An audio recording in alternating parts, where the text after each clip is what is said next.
képp ku fi toog di nuyu assistance bi di nuyu presse locale bi di nuyu président de l'amicale des élèves ressortissants de Tivaouane Cheikh Boy maa ngi nuyu Ardo Gningue ak Fadera ñoo leen fi teewal tey pour waxtaan ak yéen. Ardo mooy def version française bi Fadera mooy def version wolof bi. Journaliste bu nekk nag am nga droit poser 2 questions maximum su la tontoo beneen journaliste poser beneen question. Merci. Aujourd'hui, dimanche 3 janvier 2021, nous avons convoqué cette conférence de presse avec les organes locaux de Tivaouane pour mettre le point sur notre engagement politique à servir la population dans l'activisme. Après plusieurs années d'engagement patriotique et de militantisme dans le milieu activiste, qui nous a coûté 6 fois la prison, on a fait le tour des commissariats et brigades de Dakar, sans compter nos séjours au commissariat de Tivaouane et de Saint-Louis. Et enfin, notre déferment à la MAC de Thiès 10e. Notre engagement et notre degré de sacrifice ne sont plus à démontrer. Nous avons dit non au contrat pétrolier. Nous avons dit non à l'augmentation du prix de l'électricité. Nous avons dit non à l'injustice. Nous avons dit non à la reconnaissance de la société fédérale au Sénégal, plus précisément à Saint-Louis. Nous avons dit non lorsque l'ICS voulait récupérer les terres des paysans de Tobène. Nous avons dit non, les gendarmes n'ont pas le droit de torturer d'honnêtes citoyens. Nous avons dit non récemment quand la France a caricaturé notre prophète Mohammed.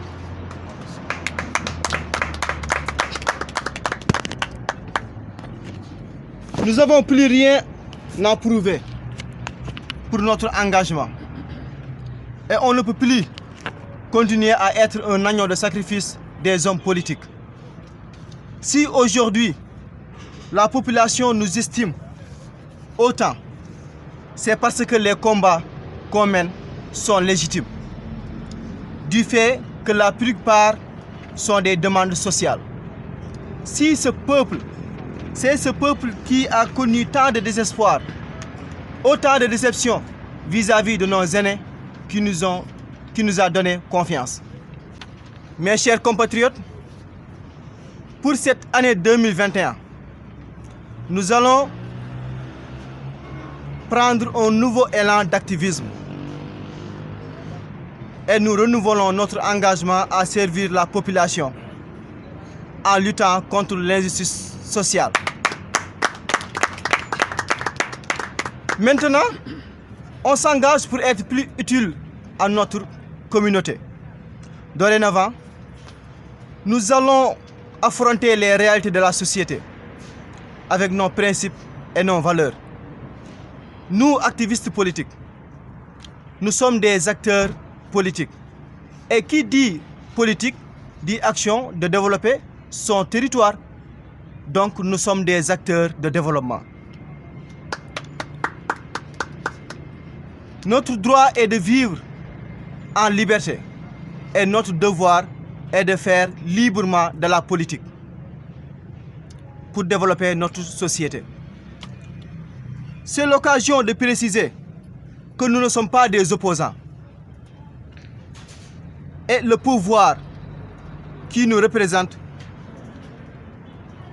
a le devoir de servir la population. Être partisan politique ne nous intéresse pas. C'est d'être toujours là. Ce qui nous intéresse, c'est d'être toujours là quand le peuple a besoin de nous et de participer au développement de notre localité.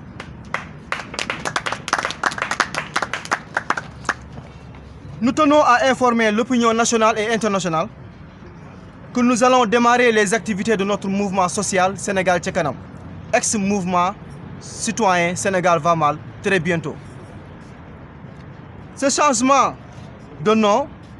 d'un mouvement citoyen à un mouvement social répond aux nouveaux défis que nous devons relever pour faire des propositions et agir ensemble avec mes camarades dans l'intérêt général. Notre mission est d'être au service de la nation, partout dans le pays. À Tivaouane, nous avons un programme pour l'an 2021 de mener des actions sociales et citoyennes dans la commune, en collaboration avec les autorités, les bonnes volontés et la municipalité. Vive le changement, le Sénégal solidaire. Assalamu alaikum wa rahmatullahi ta'ala wa barakatuh. Ñu ngi nuyu assistance bi fi teew yëpp di ci jiital ñi nga xamante ni mooy sama naataango yi ma toogandoon di frère Ardo Ñing di sama frère Góora ak suñu jigéen bu jomba ñaawul bi di Fatou Kiné Mbaye. Ñu ngi nuyu aussi tamit presse locale bi nga xamante ni ñëw nañu wuyu si massivement ci suñu woote.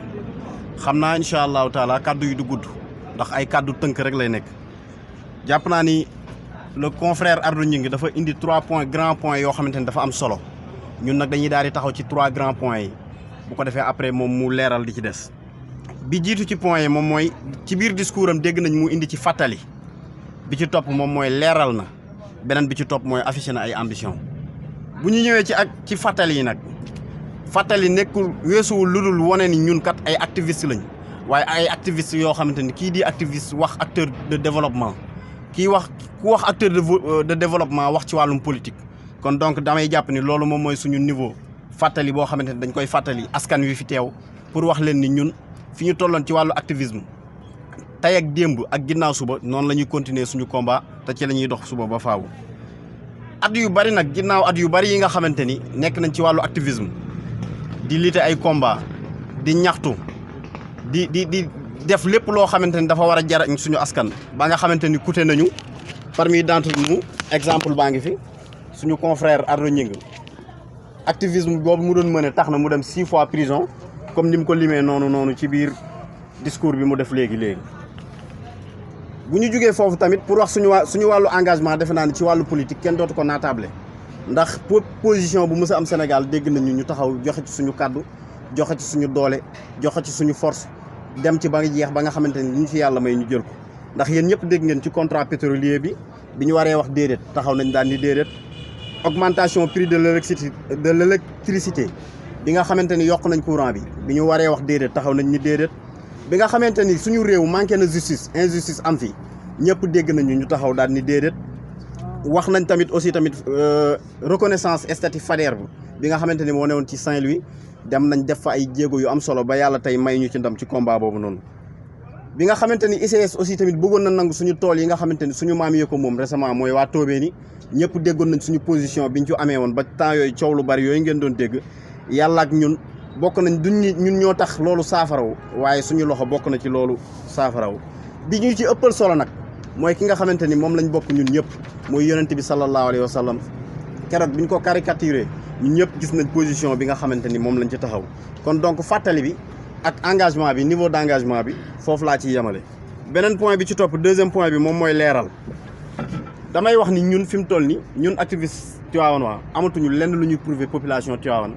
suñu engagement. Ak dévouement bu ñu am ak bëgg gi ñu bëgg Tivaouane defe naa ne jaratul ñu koy naat Tivaouane di ko naatable wala ñu koy wax kenn ndax tey jii nii bu ngeen gisee ñu mën a mëne suñuy combat ba tey am courage ba tey nekk ci dafa fekk ni population bi ñoo ñu jox baat ñoo ñu déglu ñoo ñuy appuyer ci gestes yi nga xamante ni nag dañ doon def ci gestes yu baax te lépp nag ñu jëmale ko woon ci wàllu social. Ci at mu bees mii nag ñu jëm ku wax at mu bees wax lu bees wax doxin bu bees activistes yi nga xamante ni dañuy dox ci biir Tivaouane ñu daal di am benn changement. Daal ni pourquoi pas tey suñu politique ni ñu ko doon mënee ñu changer politique bi indi beneen facette politique boo xamante ni nit ñi xamuñu ci woon moom mooy lan politique de développement. Certes ñu ngi ci woon waaye indi gën a renforcer développement bi lépp lu jëm ci wàllu développement yokk aussi tamit lépp lu jëmoon ci wàllu social. Ñun ñi nga xamante ni ñun ñooy activiste politique yi nekk ci biir Tivaouane suñu yitte du dara lu dul jëmale Tivaouane dans des lendemains meilleurs moom mooy lan ëllëg fépp fu ñuy dëkk dégg dëkk yu mag yi ñu fay dégg Tivaouane. te suñu droit nag moom mooy ñu dund librement te boo bëggee def politique foog nga nekk libre foog nga nekk koo xamante ni da ngay jouir de ses facultés yoo xamante ne da ngay nekk nit ku normal nit ku correct kon loolu yëpp suñu devoir la mais aussi tamit suñu droit la pour nit ñu may ñu ko tey nag occasion la boo xamante ni ñu dajale fi presse locale bi dajale fi suñuy am di jàmm pour préciser waxtaan ak ñoom wax leen li nga xamante ni moom moo xew parce que damay faral di dégg mag ñi ni du gor du lay waaye day leeral te y a certaines positions yoo xamante ni bu amee dafay jot yow mi nga xamante ni yow yaa nekk ci biir nga taxaw daal di leeral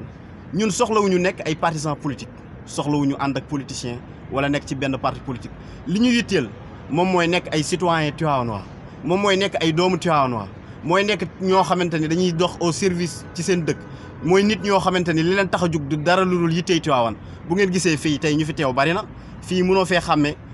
ab partisan parce que fii ñun ni ñuy doxee moom mooy politique amu fi li ñu gëm benn politique lañ bokk benn dénominateur commun lañ am moom mooy Tivaouane kon day ñun dañuy wax ni képp ku ñu woo ci développement Tivaouane ñun pare nañ pour wuyu si la ci loolu fu may daanele samay kàddu damay wax ni jot na changement am damay éveiller conscience su Tivaouanois yëpp di woo sama moromu jeunesse bi yëpp ñi nga xamante ni ñoom laa ko sañ a wax di leen wax ni ñu ñëw ñu àndandoo ñu booloo liggéey suñu Tivaouane mu nekk Tivaouane ba moo xamante ni moom mooy nekk Tivaouane meilleur parce que Tivaouane lii muy dund mérité wu ko lépp lu mën a wax luñ mën a wax moom mooy Tivaouane màgget mu feebar la foolaal day metti kon nag jot nañu boole suñuy force jot nañu boole suñuy am-am jot nañu boole suñuy bëgg-bëgg benn mbir rek yitteel ñu mooy Tivaouane ñu wàcc suñuy lal génn suñuy néeg jaay suñu bopp joxe suñu engagement pour lan Tivaouane mën a nekk ci dëkk yu nga xamante ni day nekk ay dëkk exemple ndax bu njëkkoon Tivaouane Sénégal booy lim pays dëkk yi nga xamante ni ñoo gën a riche ci dëkk bi ci Sénégal wala dëkk yoo xamante ni ñoom ñoo fi ëpp koom-koom defe naa ni Tivaouane du des ginnaaw ndax li ñu wër yëpp koom-koom la kon foofu laay daanele samay kàddu di leen wax ni mouvement Tivaouane va mal bi fi nekkoon moom ngeen gis ni ñu soppi ko indi ko mouvement Tivaouane ca kanam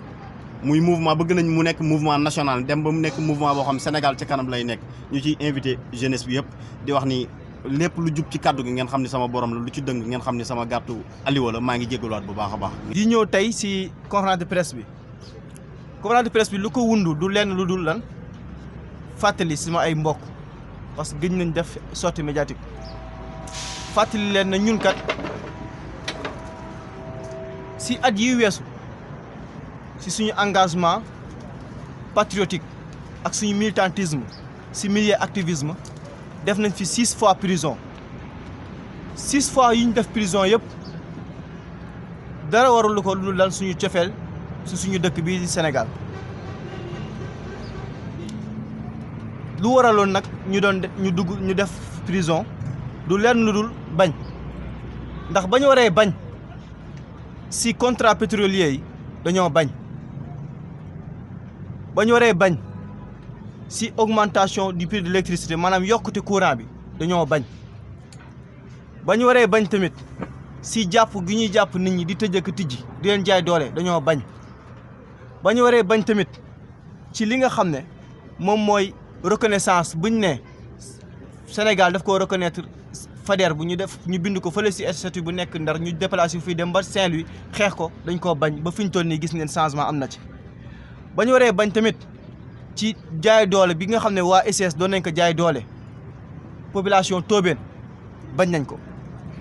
ba ñu waree bañ tamit ci li nga xam ne moom mooy gendarmerie nationale torture yi muy torturer doomu aadama yi ñu dund ko ñu nekk si victime ñu mën a taxaw mun koo témoigner ñu taxaw ne carrément loolu kat que ça suffit na fi yam bu mu amati na yam si ñun nañ fexe le tout possible ba gendarmerie nationale nuñ ko xamee woon démb ak bëkki démb ñu nekk des références ñun kat ñu taxaw àddul kat ne ñun kat loolu ànduñu si tey ànduñu si suba gendarmerie amul yoon benn yoon di torturer ay honnêtes citoyens bëkki démoo Njaay ba ñu waree bañ tamit si caricature bi nga xam ne caricaturé nañ ko suñu Yonent bi sallallahu alayhi wasallam dañoo bañ yaakaar naa ne bañkat googu ñuy sénégalais yëpp xamee tey jii loolu lañ gën a mën a bañ waaw ñun nag luñ dul continuer ti mooy nekk des agneaux de sacrifice des hommes politiques ma ñëw si olof dootuñu nangooti di nekk saraxu benn homme politique ñoom ñiy nekk seen ay kilim am na loo xam ne tey homme politique bu fi nekk si opposition bi ak foo munti nekk soo ko waxoon tey doo fanaan sa kër ñun lañ koy waxloo ñu jàpp ñu duñu tëj ci kaso yi di ñu malmener di ñu torturer loolu nag dama ne que ça suffit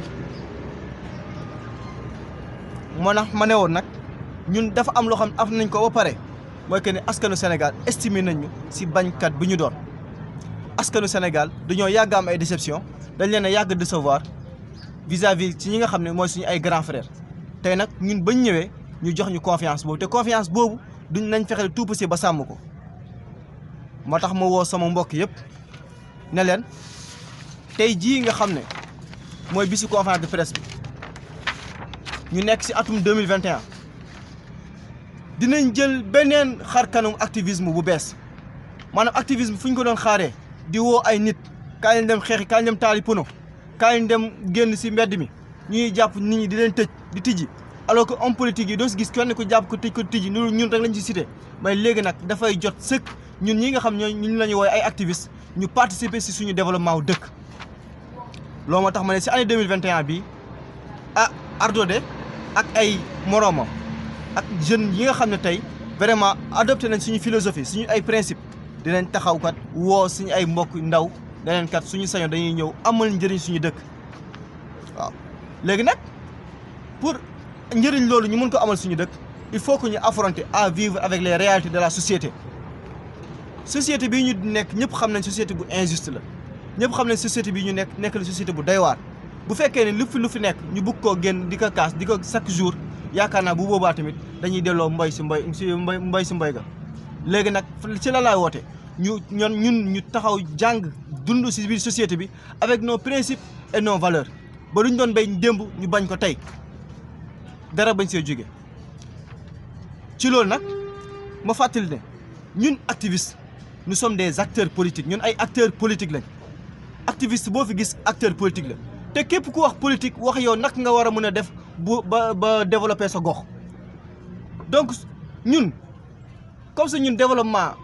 politique mënoo koo wax ba génn ci développement donc ñun ay acteurs de développement lañ raison pour laquelle dañoo war a mën a participer ci suñu développement wu dëkk ma leen nag am na loo xam te ni suñu àq ak suñu yelleef la mooy dund en liberté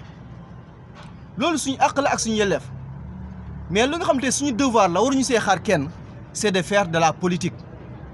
donc tey ñun lu ñu war a def mooy redéfinir politique te si suñu génération la war a mën a tàmbale moo tax ñu ne tey jug nañ pour engagé wu pour dugg si li nga xam ne moom mooy ëttu politique bi taxaw pour fas yéene jëriñ suñu askan te dinañ ko def te niñ ko doon defee si activisme bi dara bañ see jóge ñu préciser nag une chose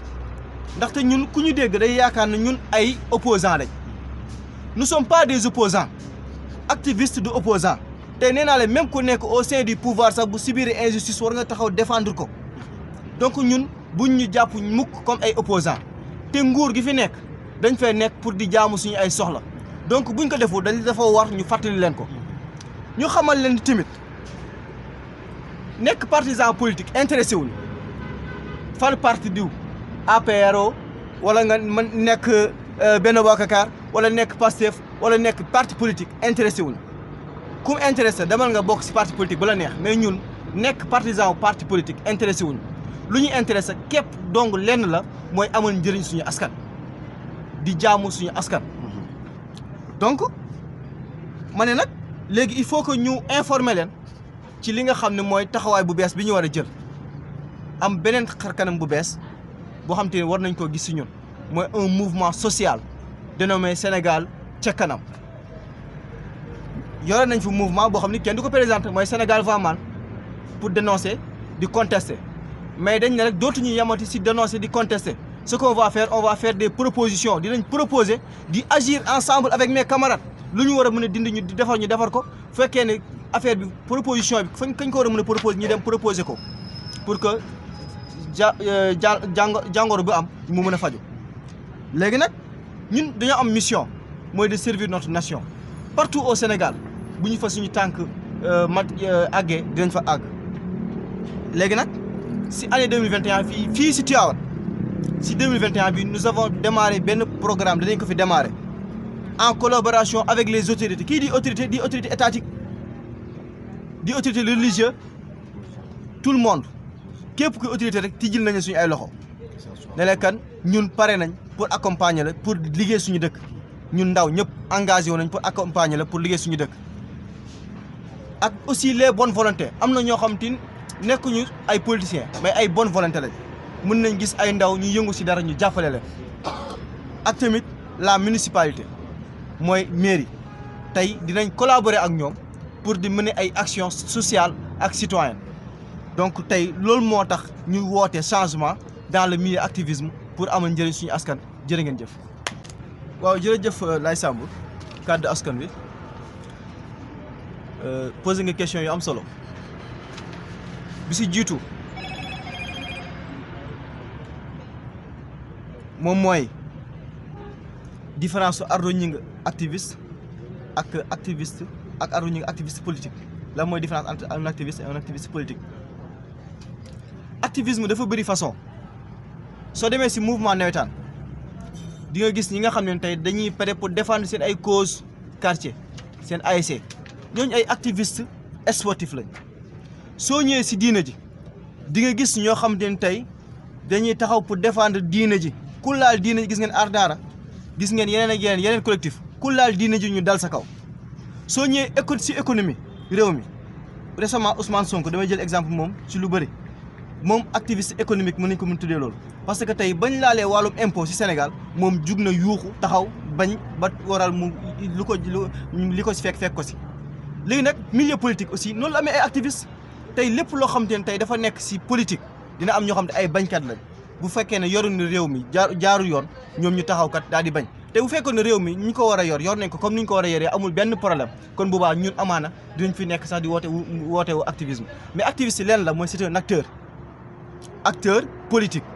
moo tax ñu naan activisme politique ñun suñu activisme c'est dans le milieu politique mosuma gis ci nawetaan wala ci ay yeneen manifestation ma siy génn naan damay génn di revendiquer quoi que ce soit am na ñu koy def mais man heure boo ma gisee sama kanam heure boo ko gisee c'est parce que maa ngi toucher des faits politiques di ci wax comme li ci mel ne contrat pétrolier yi comme li ci mel ne l'implication de l'ICS avec les habitants de Tobène yooyu noonu yëpp dafa nekk loo xam te ni dafa am ay jeexital politique moo tax nga mën ciy séntu. ci deuxième question bi agneaux de sacrifice pourquoi on ne veut plus être des agneaux de sacrifice des hommes politiques dañoo gis ne jamono ji léegi opposition bi ñi fi nekk ñëpp gis nañ jaay doole gi nga xam ne am na ci réew mi injustice bi nga xam ne am na ci réew mi soo dee xool 2019 la élection locale waroon a am mais ba fi ñu toll nii élection locale amul lan moo tere homme politique yi wàcc sur le terrain jàmbaarloog homme de tenue takk der yi pour dem xeex ak ñoom pour élection locale am xam nañ am na lu leen ci fekk léegi lan la ñu war a def dañuy bëgg a làqatu suñu ginnaaw ñun activistes yi ñun ñuy woowee activiste ñëw ñu léegi ñun ñoo war a porter combat bi pour dem combat wu politiciens yi pour dem ay ñu di mener seen ay combat kaso duñu ci fekk ay torture duñu ci fekk loolu demee dootuñu ko nangooti kenn moo ñu mën a yëkkati c'est la population benn jaam la ñu am c'est la population mais pas benn homme politique. sama relation ak maire qui est le maire c'est le premier magistrat de la ville ñun ñëpp ñoo ko fal mu nekk suñu maire dëkk donc tey yaakaar naa ne tey bu ñu amee ay propositions yu ñu def yoon la ñu toog ak maire bu ñu amee opportunité boobu ne ko monsieur le maire kat suñu koñ fii soxla nañ fi lii dëkk bi Tivaouane fii quartier bi soxla nañ fi lii. accompagner ay ban programme laa ko accompagner. produit ak UDIS. d'accord xam nga loolu bu fekkoon tey maire dafa organiser benn événement politique boo xam ne tey dafa dem di uti ay nit di campagne politique nga gis ma ci wetam actuellement bu boobaa mën nga wax ne Ardo kat day accompagner le maire politiquement. Le UDIS c'est un programme politique. non attends chaque quartier 10 emplois loolu day participer ci emploi des jeunes te ñun dañuy xeex pour que emploi am. léegi ñun bu fekkee dañuy xeex pour que Sénégal dëkk bi am ay emploi jën ndaw ñu mën a liggéey le maire bu wootee pour ne dafay lancer benn programme pour ndaw ñu mën ci am liggéey duñu ànd ak moom.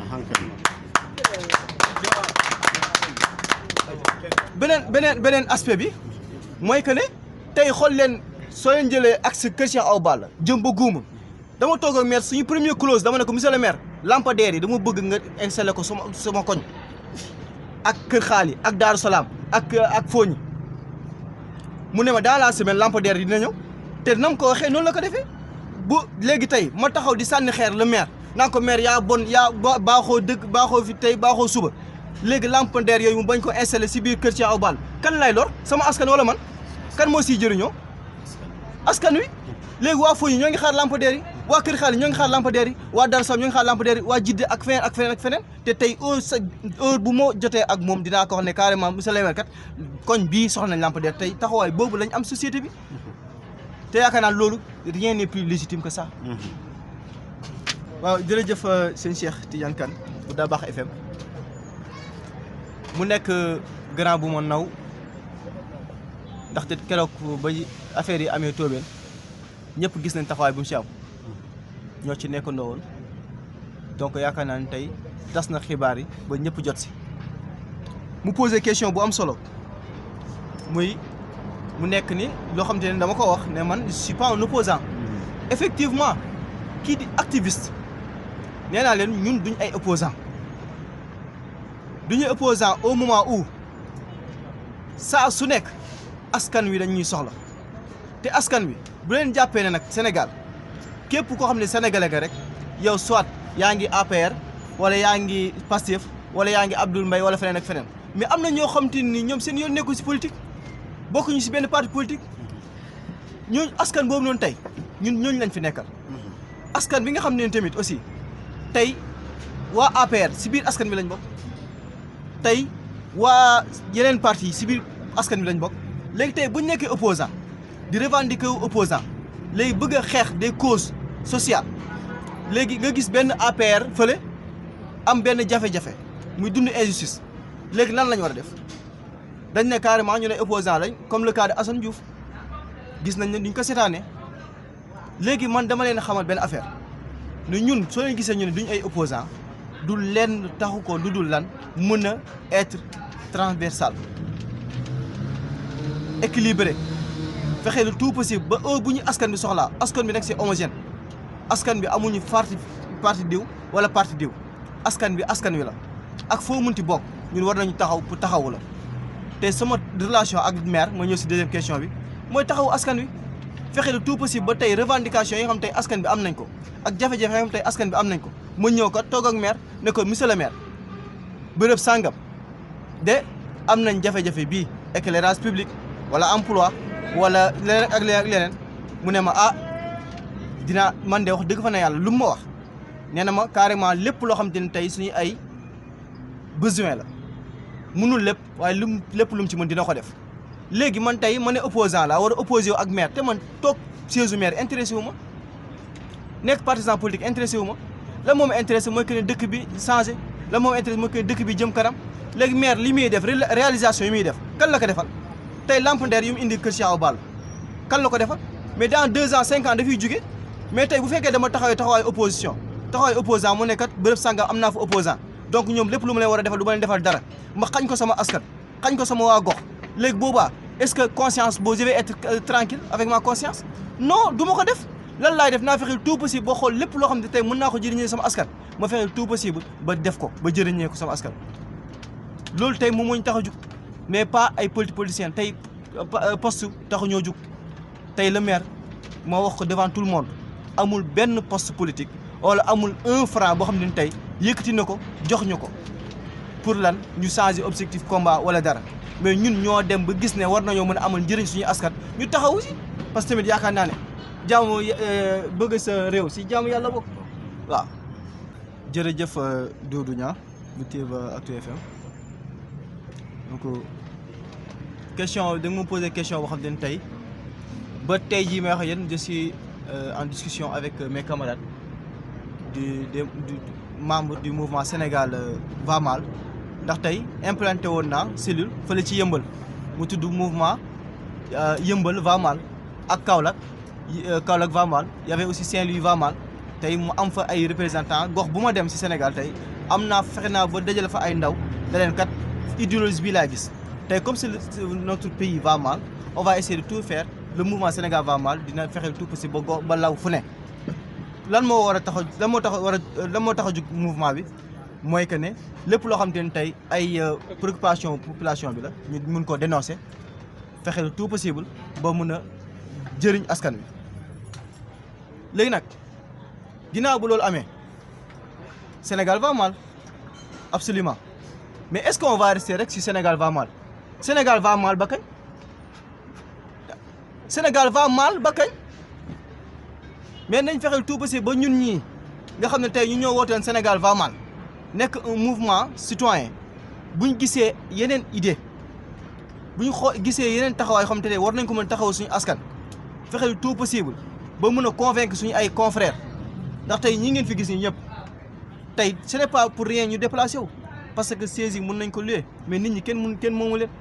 mais buñ fi ñëwee tey c'est parce que tey ñoom bëggatuñu gis Ardo Gningue ñaan libéré Ardo suba libéré Ardo ginnaaw suba ban Ardo Gningue lañ bëgg a gis ñaan Ardo Gningue kat moo fi def lii Ardo Gningue moo fi def lii Ardo Gningue moo fi def lii avec lan ñu ne le mouvement Sénégal Tivaouane ca kanam kat def nañ fi lii mouvement Sénégal ci kanam kat ñoo fi def lii bu dul woon mouvement Tivaouane ca kanam lii du fi am lii du fi am lii du fi am yaakaar naa tey ñoom ci loolu lañ may xaar mais pas libérer Ardo léegi nag c'est à vous de voir man je vais essayer de tout faire pour li nga xam ne tey moom ñooy suñu ay membres ñu nekk partout au Sénégal si mouvement Sénégal ci va mal ñu fexe boole suñu ay doole def ko mouvement Sénégal ca kanam projet la bientôt dinañ def li nga xam ne moom mooy assemblée générale fële si COS M23 si siège M23 incha allah dinañ fa defaat aussi conférence de presse avec la presse nationale bu boobaa dinañ ñëw daal di fësal li nga xam ne mooy suñu ay projet si mouvement Sénégal va mal woo ndaw ñëpp dans toutes les localités pour que ñun ñëpp ñu ànd ensemble servir notre pays waaw loolu moo nekk première question bi deuxième question bi mooy que ne wax nga ko léegi da nga may fàttali benn jour dama toogoon ak Abdoul Mbaye ñuy waxtaan mu ne ma yéen mënoo leen dem sans ñun mënoo leen dem ñun mënuñu dem sans yéen ndax ñun tey information yi ñuy détenir yéen lañ ko mën a wax yéen a ko mën a génn par rapport yéen a ko mën a génn si marche yi ngeen def ngeen wax ko ngeen dénoncé ko ise dégg ngeen baax Abdoul Mbaye laa toogal te ña ma toogaloon ak moom boobu man maa dirigeoon délégation bi mu jël ñu en audience mun nañu ñun mënuñu dem sans yéen ba muy wax il parlait pas pour moom seulement da doon wax pour les politiciens les opposants ñun mënuñu dem sans yéen tamit mënoo leen dem sans ñun ndax yéen li ngeen di xeex ñun ñoo leen koy wax information yi ngeen di xeex ñun ñoo leen ko war a wax c'est-à-dire que ñoom dañoo bëgg a jël jëf ni seen agneau de sacrifice ñoom au lieu que ñoom ñu dem xeex ñun lañ bëgg a déléguer seen combat te loolu dama ne ça suffit man de wax dëgg fa ne yàlla heure boo leen déggatee ñu ne Ardo Gningue moo ngi si ay jafe-jafe c'est parce que askanu Sénégal ñëpp topp nañ ci nekk nañ ci ginnaaw ne kii de dañ koo tooñ ñun ñëpp taxaw ne kat suñ sañoon de ñu bàyyi ko mais pas ñu jàpp ko tey fii jàpp ko tey suba fële à chaque fois ñu naan jàpp nañ Ardo bàyyi nañ Ardo dama ne loolu kat ñun ay doomu góor lañ waaw jërëjëf. xalaatoon naa seen présence mais. waaw est-ce qu'il y a toujours le contact. waaw mais xam nga nit ki ñun am na da nga may permettre aussi Cheikh maa ngi lay jaajëfal si question bi da nga posé question bu am solo da nga may permettre aussi ma rebondir tuuti rek si question kii ñun ne sommes pas dans le populisme nekk ñu aussi di wut ay population di wut ay militants ñun si xamu sele lañ nekk si dëgg bu gisee lii mooy dëgg dañ koy wax dañ koy dox nekk ñu si populisme ku ànd ak ñun ak ku ànd ak ñun nit ñi dañoo leen soxla ñu ànd ak ñun si dëgg bu ñuy ànd ak doomu aadama yi bu ñu demee ba dëgg lalatu ko ñun dañuy dem parce que ñun fi ñu teg suñu tànk dañoo jàpp ne si dëgg lañ teg suñu tànk raison pour laquelle tey bañ waree am daje bi invité nañ ñëpp envoyé nañ leen ko par WhatsApp invité nañ leen léegi nag kenn ku nekk ak say ale bi lu tax ñëw wax dëgg fa neex yàlla awma benn xaarma yàlla ak qui que ce soit te man mii de képp ku ma invité si programme pour lu jëmale dëkk bi kanam Tivaouane ak lu jëmale Sénégal kanam dinaa ci teew sans xool sa coloration muy opposition du pouvoir waaw. ba 2 mois gisaat Ardo ci ginnaaw mer day xaw a jaaxal nit ñi wala boog léegi da nga ko doon def pour bunt. pour mën a dellusiwaat. jërëjëf Ahmed Lawbe moom mooy gérer li nga xam mooy plateforme Facebook bi live bi donc ñoo ngi lay jaajëfal encore une fois si question bu am solo nga posé lu tax teeluñu koo def lan la expérience di jëriñ ma yaakaar naa tey jaar naa fi nga xam ne tey samay morom yu bëri am na ñu fi tudd léegi jaaruñu fa ku def 6 fois prison combat bu nekk nga mëne ko jël kàddu fu nekk toog fu nekk yaakaar naa tey di nga dem ba yow xam yow fan la dëgg ji féete di nga xam dem ba xam ne yow di nga dem ba xam ne yow parce que tey gis nga suñu jëmm ji dafa am lu bëree bëri bu doon 100% la 90% yi nekkul loo xam suñu ay ñun ñoo ko moom 90% ñi ñoo ko moom askan wi 10% yi ngi sax est-ce que ñoo ko moom liñ si moom as lëf la bëriwul mooy que ne ñun nous sommes plus libres tey jii tey bu njëkkoon j'étais libre di génn di attaquer di def lu ma neex mais tey jii tey man su ma waree wax dara wala ma def dara te di suma si ak ñu simel Habib ay góor a tey yaakaar naa dama leen di tooñ ndax tey ñoom tey lépp lu laal Ardo dina leen laal Cheikh Xuma ngi ni ñoom ñëpp tey duñu toog journée yoo xam du ma déggante ak ñoom téléphone donc tey man na ma doon engagé wu démb ak bërki démb di génn di sànni xeer tous les jours démb boobu man la woon mais tey ñun la yaa ngi dégg le maire nag tey bu ñu demee tey ba mën a toog ak moom ne ko kat maire lii ak lii ak lii ak lii lañ bëgg si dëkk bi c'est parce que tey démb xeex sànni xeer yi ko doon sànni xeer tey moom kat dem na ba gis ne kat parce que tey ñun woowuñu ko moom moo ñu woo nañu gis nañ seen engagement politique gis nañ seen engagement citoyen donc ñoo ngi koy rafetlu tey nag su ma soyoon tey lépp loo xam ne tey seen ay préoccupation la ci dëkk bi ñu xam ko luñ ci mën ñu def ko te loolu yaakaar naa ne bu ko laajoon Sidi Simi du ko bañ bu ko laajoon Maodo du ko bañ kum ko mënti laaj du ko bañ léegi nag loolu moo waral tey li nga xam ne tey ñoom yaa ngi ñuy gis ci wetu maire te tey du wetu maire kese Seynabou Gueye Touré c'est le président conseil départemental y a Abdoulaye Ndiaye Ngalgou y a les autres képp Amadou Camara tous les hommes politiques yu nekk Tivaouane heure booy def réalisation mu jëmale dëkk bi kanam dinañ nekk sa wet même mes confrères aussi activistes yi fi nekk heure bu ñuy defati dara loo xam ne tey lu jëmale dëkk kanam dinañ nekk seen wet ñun daal fu tànk yooyu lañ taxawee